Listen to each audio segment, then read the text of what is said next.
Hi, this is Dr. Pechenik. I want to talk about the Epstein uh, pedophilia ring. What it really is a Mossad Israeli operative ring, which goes back decades and decades, all the way to the time even where the Liberty ship was attacked by Israeli planes, unmarked Israeli planes, during the Six-Day War, and Israel said they didn't do it. Well, that was a lie.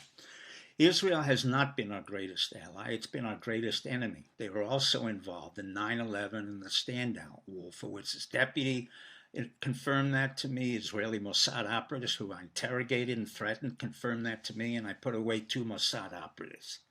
The key to this Epstein problem of pedophilia is the fact that it goes back decades.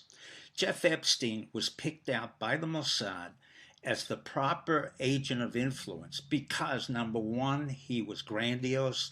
Two, he had some intelligence but came from a poor Jewish background, had no real education, did not speak a foreign language, and was so narcissistic that they could manipulate him up and down and create a false front for him, which involved the fact that he had multi-million dollars or multi-billion dollars. He may have no money. It's not even relevant.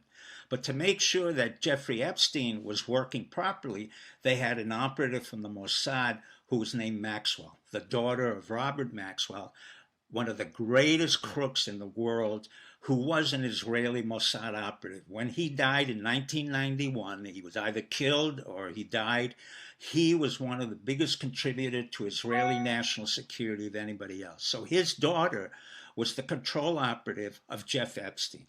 At the same time, we had NXIVM in New York City, which was run by a non-Jew named Renier, but controlled by 2 Jewish women, the Bronfman family. And they, in turn, were propagating pedophilia. Now, why is pedophilia so lethal? From an intelligence point of view, from my point of view, as an intelligence operative and a counterintelligence operative, one of the most disgusting things that you can do in the intelligence world is to double you up or co-opt you through the use of a honey trap, but not only an adult honey trap, but a child. When you use a child, you pretty much terrorize that child so that you know anybody who's gotten involved with pedophilia cannot speak out, the child can't say anything, and it's a legitimate way to denigrate both the operative and the problem itself, the children. Nevertheless, the Mossad incurred so many operatives that were involved with pedophilia under the Epstein ring and under the NXIVM ring with the 2 Bronfman daughters, that you're talking about thousands of people. Now, it also goes all the way up into the presidency. It goes into the Bush family, Bush Jr., Jeb. It goes into Clinton's, as we know, Hillary, Bill Clinton, who's a pathological liar to the nth degree, to Obama, who had a history of homosexuality and pedophilia, all the way down to the Bushes and beyond that. So what the Israelis did under the tutelage of 2 brilliant Mossad chiefs, Halevi and Yatom, both of whom used pedophilia as a honey trap to encapsulate any one of our operatives in America. Jeff Epstein was a willing operative. He willingly was involved in pedophilia. The Israelis knew that. They created his storyline. They made believe he was a billionaire. Wexner was the theoretical backup man to him, and ironically, he was in Bear Stearns, which was another corrupt Jewish firm that went under, along with Drexel Burnham, another corrupt Jewish firm. So we have a lot of corruption here, which goes all the way back to 9/11, when we had Jews like Silverstein, who had the lease to the World Trade Center. We had Lowry, we had Lauder, and we had Eisenberg, all of whom were involved in the stand down and the false flag of 9/11. So from 9/11 on, Trump understood that the Israelis had been involved in our intelligence service and in compromising America. He never forgot that.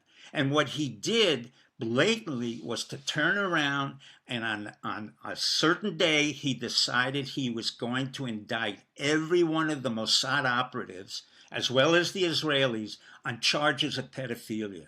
Not on charges of spying, because that wouldn't work. But Acosta, the Secretary of Labor, was correct when he said that Epstein got off of the prosecutors indictment in Florida because he worked in the intelligence service. Now, it's not only the Mossad that's involved, clearly the CIA was involved, and it was the old CIA and not the present CIA. Why do I say that? Because the heroes of this picture is not only Trump and the White House, but it really involves what I consider to be my deep state, which is what I've talked about for 20 years, the people at the NSA, the NRO, the NGA, the CIA, the new CIA, and other intelligence organizations which blew this operation apart over the past 10 to 20 years, because in their NSA sweep of our telephones, or the metadata as they called it, they had picked up Israeli compromises all over the United States and in the world. What we have now is a real problem with Israel. And Israel has been placed on notice because our ambassador, the Jewish ambassador there, as well as Kushner, have made a very clear statement. Israel, you're on notice. If you do not make a peace treaty with the Palestinians, there will be more serious repercussions than you imagine. The beginning of the takedown of your Mossad operatives, who were all present, and we will put them in prison, is just the beginning of what we can do to the future of Israel. Now, as a Jew, I am not proud what American Jews have done. For the most part, I find them to be arrogant, ignorant, totally devoid of any world culture, totally devoid of understanding what happened to us in the Holocaust, totally devoid of understanding what Israel is really about. And it isn't the sanctimonious state that people think it is, because I was there in the 1980s when they created Hamas. I was there when the generals were terrorizing Palestinians and the Intifada was created. But let me quote to you my rabbi, and it turns out to be a family member, Soloveitchik, who said, in order to be a good Jew or a good human, you have to follow the righteous way and avoid evil. Thank you and good night.